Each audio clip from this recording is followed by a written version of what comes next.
আজকে বিকেলে শান্তিধাম মোড়ে একটা কাজে গেছিলাম। তো শান্তিধাম মোড়ে জাতিসংঘ পার্কে বিশাল ঈদ মেলা হচ্ছে, এটা আমি জানতাম এবং এর আগে একটা ভিডিওতে মেলার খবর আমি দিয়েছিলাম, কিন্তু এই কয়দিনে আমারই আসা হয়নি মেলাটিতে। তো আজকে সুযোগ পেয়ে ভাবলাম মেলা একটু ঢু মারি। ঈদের দিন থেকে শুরু হয়ে 7 দিন ব্যাপী এই ঈদ মেলা চলছে খুলনা শান্তিধাম মোড়ে জাতিসংঘ পার্কে। প্রতি বছরের ন্যায় এবারও এই মেলাটি বেশ বড়সড় পরিসরেই হচ্ছে। হরেক রকমের খাবার যেমন চটপটি, ফুচকা, মুড়ি মুড়কি, পাঁপড়, আলুর চিপস, পপকর্ন, চানাচুর, ঝালমুড়ি, আম পেয়ারা মাখানো, বিভিন্ন প্রকার আচার, শরবত, জুস, চা, কফি এবং আইসক্রিমের স্টল চোখে পড়ল। সবচেয়ে সুন্দর লেগেছে পানের স্টলটা, যেখানে বিভিন্ন প্রকার পান এবং কালারফুল পান সুন্দরভাবে সাজানো ছিল। আপনার ঘরের নিত্য প্রয়োজনীয় বিভিন্ন আসবাবপত্র যেমন কাঠের, মাটির, পিতল, কাঁসার তৈরি বিভিন্ন ধরনের আসবাবপত্রের বেশ অনেকগুলো স্টল চোখে পড়ল, যেখানে অনেক ধরনের প্রয়োজনীয় আসবাবপত্র সাজানো ছিল।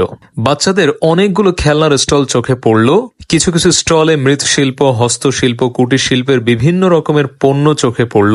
তবে সবচেয়ে বেশি স্টল ছিল মেয়েদের ইমিটেশন জুয়েলারি এবং মনোহারীর পণ্যের। এছাড়া মহিলাদের শাড়ি, 3 পিসের স্টলও চোখে পড়ল।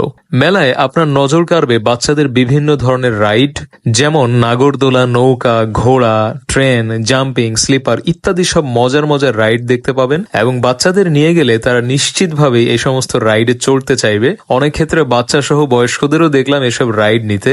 ঘর সাজানোর জন্য বিভিন্ন ধরনের ডেকোরেশন আইটেম, শো পিস, ওয়ালমেটের স্টলও ছিল বেশ কয়েকটি। একটা স্টলে দেখলাম বন্দুক দিয়ে গুলি করে বেলুন ফাটানো যাবে এবং আরেকটা স্টল ছিল যেখানে ম্যাজিক শো দেখানো হচ্ছিল।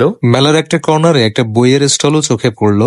এই ঈদ মেলায় বিকেল এবং সন্ধ্যায় সবচেয়ে বেশি ভিড় হয়। সম্ভবত 7 দিন ধরে চলবে এই মেলাটি। প্রচুর মানুষ মেলায় আসে, ঘোরাফেরা, খাওয়া দাওয়া, কেনাকাটা সবকিছু মিলিয়ে জমে উঠেছে খুলনা শান্তিধাম মোড়ে জাতিসংঘ পার্কের ঈদ মেলা।